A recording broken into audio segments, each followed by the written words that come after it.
His clothes were thin. His shoes were worn. His hair was messy from the cold night wind. But what broke the waitress's heart most was the way he kept swallowing, trying to convince his empty stomach that he wasn't hungry. Inside the nearly empty restaurant, 32-year-old Emily Carter was wiping down tables after a long shift. She had already worked nearly 11 hours. Her feet hurt. Her back ached. She had only one thought in her mind: getting home, taking off her shoes, and sleeping. Then she noticed the boy. At first, she thought he was waiting for someone. But minutes passed. The boy didn't move. He simply stood there, staring through the glass at the food left on a customer's table. Emily watched him carefully. The boy looked around whenever someone walked past, as if he was afraid of being noticed. Then he quietly pressed one hand against his stomach. Emily stopped wiping the table. Something inside her tightened. She knew that look. It wasn't the look of a child who wanted a snack. It was the look of a child who hadn't eaten. Emily glanced toward the kitchen. There was still a fresh bowl of chicken soup, 2 pieces of bread, some mashed potatoes, and a small piece of chocolate cake that the kitchen was going to throw away at closing. She looked toward her manager's office. Then she looked back at the boy. The restaurant had a strict policy. Employees couldn't give away food without permission. Emily knew she could get in trouble. She also knew the boy was hungry.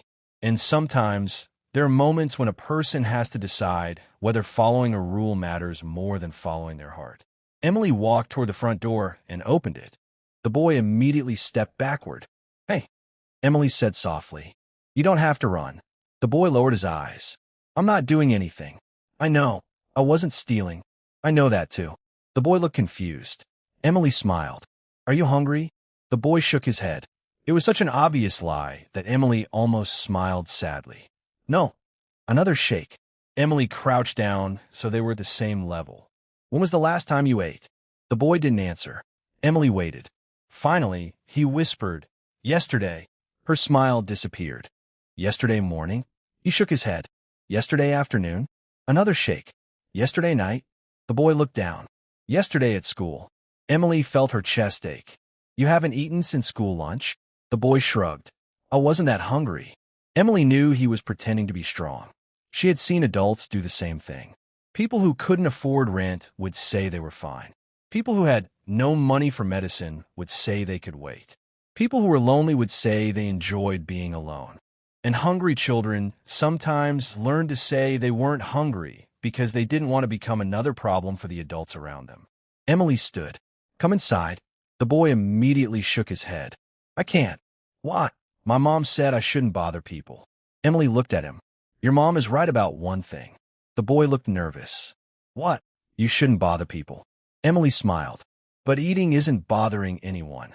The boy hesitated. "Really? Really?" She opened the door wider. "Come on." The boy slowly walked inside. His eyes immediately went toward the kitchen. Emily noticed. She didn't ask questions. She simply walked behind the counter and began preparing a plate. She gave him soup, bread, mashed potatoes, chicken, and the small piece of chocolate cake. She placed everything in front of him. The boy stared at the plate. "How much?" Emily shook her head. "Nothing. But I don't have money." "I know. I can wash dishes." Emily smiled. "Tonight, you don't have to work." The boy looked at the food. Then he looked at Emily. "Are you sure?" "Yes." He picked up the spoon. For the first few seconds, he ate slowly. Then something changed. He started eating faster. Not because he was being greedy, because he was starving.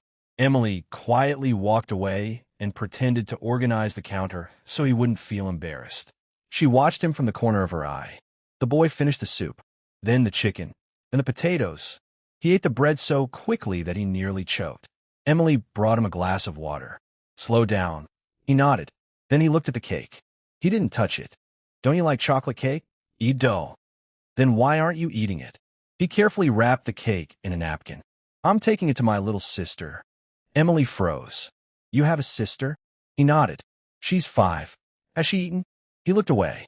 She said she wasn't hungry. Emily understood. She wrapped 2 more pieces of bread and quietly placed them into a paper bag. The boy stared at her. "For your sister." His eyes became wet. "Thank you. What's your name?" "Daniel." "I'm Emily." Daniel smiled for the first time. It was a small smile, but Emily would remember it for the rest of her life. Before he left, she gave him the bag. Daniel held it tightly against his chest. "Thank you, Miss Emily." "You're welcome." He reached the door. Then he turned around. "Miss Emily?" "Yes." "Why did you help me?" Emily thought for a moment. "Because someone helped me once." Daniel waited. "When I was about your age, my mother didn't have much money. One winter, a woman at a grocery store gave us food when we couldn't pay. Did you ever see her again?" Emily smiled. "No." "Then how did you thank her?" Emily's eyes became emotional. "I didn't." Daniel looked confused. "Why?" "Because sometimes you don't get the chance to thank the person who helps you." She gently touched his shoulder. "So you just help someone else when you get the chance."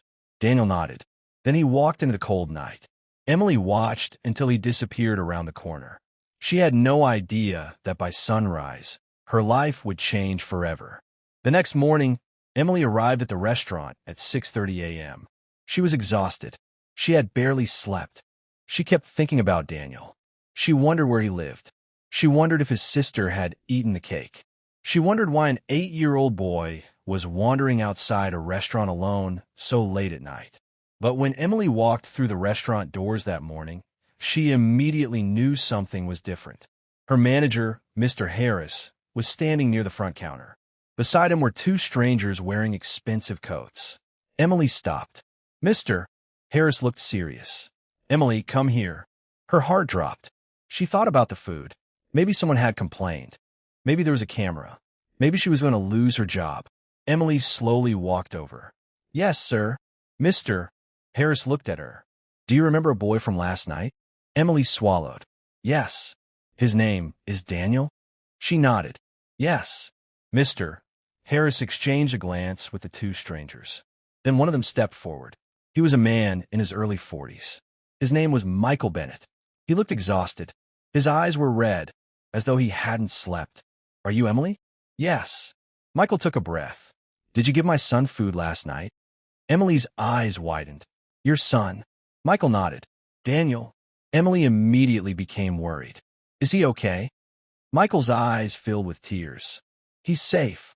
Emily released a breath. "Thank goodness." Michael looked at her for several seconds. Then he said something Emily never expected. "My son told me that you were the first person in months who made him feel like he wasn't invisible." Emily didn't know what to say. Michael continued. "I need you to understand something. I didn't know he was going hungry." He looked down. "I'm his father." His voice cracked. "And I've been failing him." Emily shook her head. "You didn't know." "I should have." Michael explained that he had lost his construction job months earlier. Then his wife had left after years of struggling with debt and family problems. He had been taking temporary jobs wherever he could find them. Some weeks he worked. Some weeks he didn't. Their rent was overdue. Their electricity had been shut off twice. And lately, he had been skipping meals so his children could eat. But Daniel had started hiding his hunger. He didn't want to make his father feel worse. The 5-year-old sister, Lily, had started doing the same thing. Michael wiped his eyes. Last night, Daniel came home carrying that paper bag. Emily looked down. "He told me. A lady gave me dinner because she didn't want me to be hungry." Michael reached into his coat pocket. He pulled out a folded piece of paper. He drew this. He handed it to Emily. It was a child's drawing. There was a little boy standing beside a woman. Above them was a large heart, and written in crooked letters were the words, "SG saw me." Emily couldn't hold back her tears. Michael continued. "Daniel asked me if he could see you again." Emily nodded. "Of course. But there's something else." Michael looked toward the restaurant window. Outside, a black SUV was parked. A woman stepped out. She was elegantly dressed. Emily didn't recognize her. Michael said, "That's my sister, Sarah." Sarah walked inside. She hugged Emily. Emily was surprised. "Thank you." "You don't have to thank me." Sarah shook her head. "You don't understand." She looked at Michael. "Daniel's been asking for help for weeks." Michael nodded. Sarah explained that she lived several hours away and had only recently learned how serious the situation had become. She had been trying to help her brother find work. But there was another problem.